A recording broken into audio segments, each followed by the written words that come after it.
Hi guys, I'm Jake Taylor. I'm in charge of our construction ministry here in Croc, and as well as I help lead some of our spiritual development with the staff, with the rest of the Youthfront staff.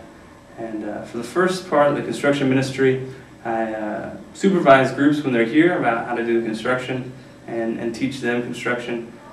But also before the groups get here, I decide, how do the groups' gifts and the community's needs, how do those things come together? And what are we going to do? So I do a lot of project planning.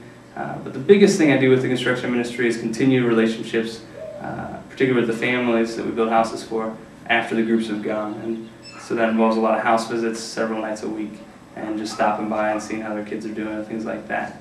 And then also with the staff, I lead a book study and I lead some spiritual encounter times before our morning meetings, things like that.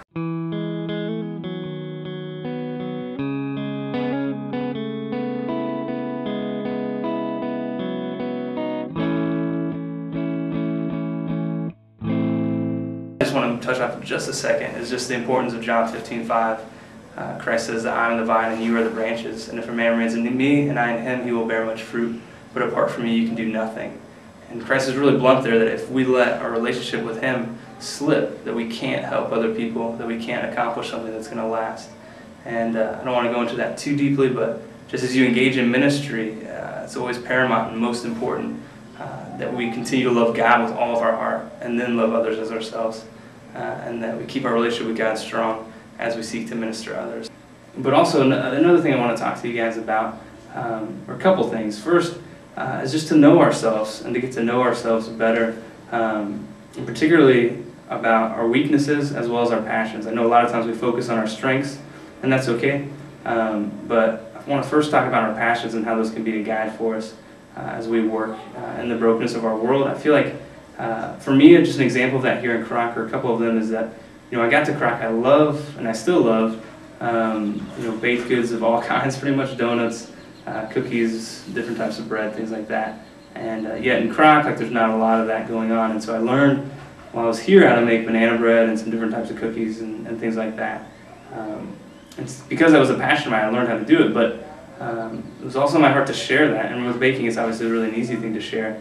And so as I went to house visits, I started taking cookies or banana bread that I had made, and then it got really popular, and so people started asking me how to do class. I did a class in one neighborhood on how to do banana bread. We had a whole group of people out there. I've taught several people in their homes, and I let kids in my neighborhood come and bake with me, and I've taught some other different kids how to do banana bread and things like that. And so it's been a wonderful experience though to build relationships in, and I feel like a lot of times when we find something that we enjoy doing, it's a great way to serve other people or just to set the stage for relationship building. So I think understanding what you like and then thinking creatively about, okay, the things that I like, how can I involve other people in those things? To either build relationships or to serve somebody. Also, I've discovered a passion for carpentry in me, and so I've built some tables and benches and things like that for ministries and also just for people.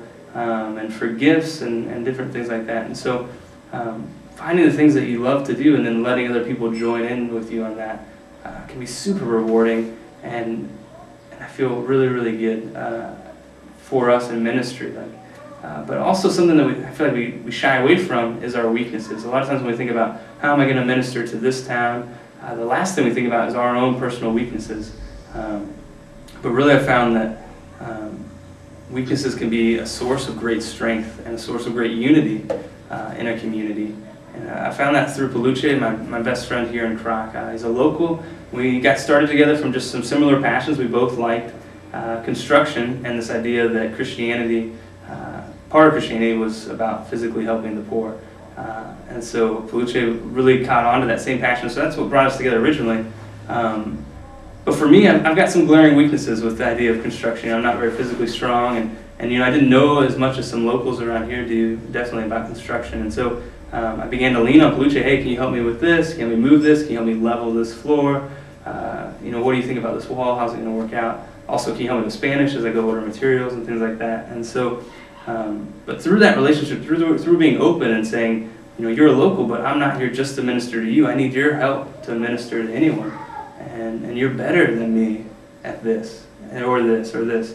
Or even if you're not better at me at this one thing, like I can't do it on my own. I need your help. So that opening up of my needs is a very great thing. And I think a lot of us can see like, oh, that's good to do. But the first step to opening up about our needs is this idea of understanding what our own weaknesses are and having open eyes to other people and seeing, okay, this other person has a strength that's greater than my strengths, or that fits with my weaknesses, is even better. And then the humbleness to ask for help. And it's not that that's all going to happen overnight. Peluche and I's relationship has grown and continues to grow to deeper and deeper levels, and we rely on each other in deeper and deeper ways.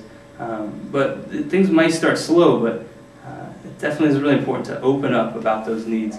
And then what I've found is, there's a passage in Ephesians where Paul's talking about how God is building us as if we were bricks. He's forming us to be the building blocks of His temple where His Spirit can reside. And this idea of when you put things together, when you build bricks and put them together, God is shaping us into the right shape that He wants. But one brick is not going to be the shape of the whole church, and the brick is going to fit into other bricks, and those things come together. And so there may be parts of us that are lacking. God, I feel like, has given us weaknesses for a reason. It's not just that He ran out of strengths or just that He wanted to keep us humble. I feel like a big reason that He's given us weaknesses is that it brings us together. It allows us to function better in a community than we could ever function on our own. And it just sets the stage for loving relationships. It sets the stage for trust. And for Peluche and I feel like we've opened doors with families and with relationships with people here in town that we could have never passed through by ourselves. Not just because of our different weaknesses, but also when people see the relationship we have together, there's something attractive about that Christ has broken through a lot of different barriers, the race barriers and different nationalities, but also, we have different education levels, we have different gifts, we're men, but we're not, and we're both kind of leaders, but we're not so prideful that we can't work together and ask for help. And so I feel like those things, people notice that and respond to that. And so I really would encourage you guys, as you seek to minister in your individual situations, to have open eyes to your heart and to yourself, and what are my weaknesses? Think about those things. And then have open eyes to the people around you. What are the strengths in the people around me? And how can I work with the people around me? And how can I ask for their help in order to be able to serve Christ in that community? So thank you guys.